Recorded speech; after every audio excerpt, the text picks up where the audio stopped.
Place à la rubrique culture de votre 64 minutes. Demandez le programme, c'est avec Sylvia Garcia. Et pour commencer, le dernier clip de Jean-Baptiste Mondino.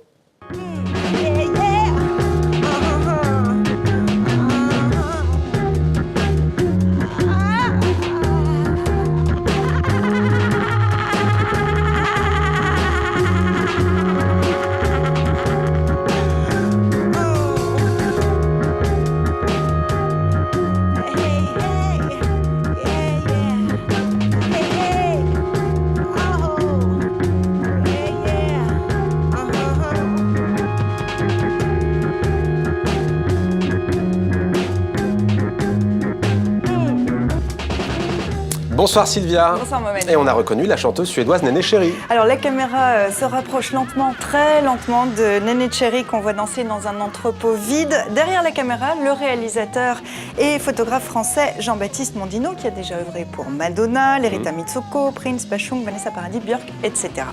Long plan séquence de 7 minutes pour illustrer le single Everything, 16 ans après son album Man. Néné Cherry a fait son grand retour avec l'album Blank Project en février dernier, Mohamed.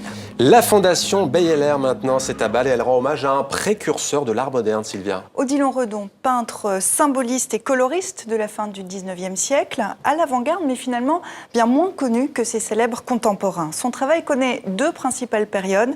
C'est noir d'abord, des dessins réalisés au fusain pendant 35 ans. Puis plus tard, une peinture scintillante dans la couleur, mais avec toujours ce caractère étrange et mystique qui lui est propre. Cette exposition à Bâle sonne donc comme un début de reconnaissance.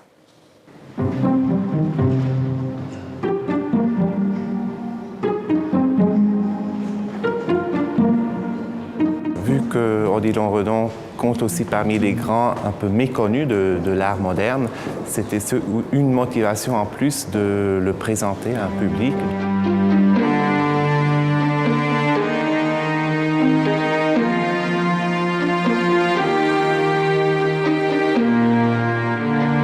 C'est dans cette intériorité que Redon a justement aussi pu jouer un rôle de précurseur, notamment pour les surréalistes, qui s'intéressent pour l'esthétique ou la dimension intérieure, pour l'âme, le rêve, le cauchemar, pour l'inconnu, l'inconscient aussi.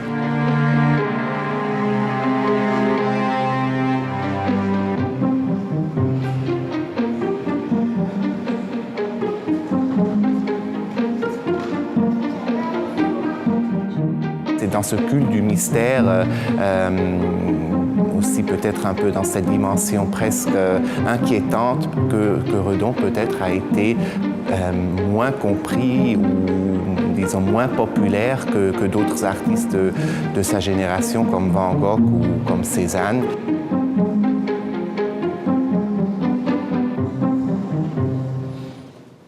Exposition à voir jusqu'au 18 mai à la Fondation Beyeler à Bâle. Et vous nous emmenez aussi ce soir, Sylvia, en Colombie avec une scène rare et inattendue. Ça se passe à la Foire internationale du livre de Bogota. Oui, conférence de l'écrivain péruvien Mario Vargas Llosa. Le Nobel de littérature est pris à partie pour ses positions politiques conservatrices et pour ses relations avec l'ancien président colombien de droite Álvaro Uribe. Il répond quand, tout à coup,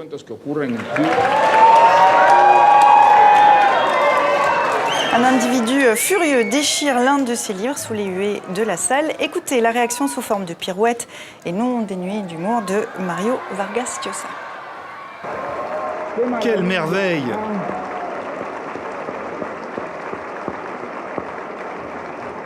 Quelle merveille qu'un homme se lève.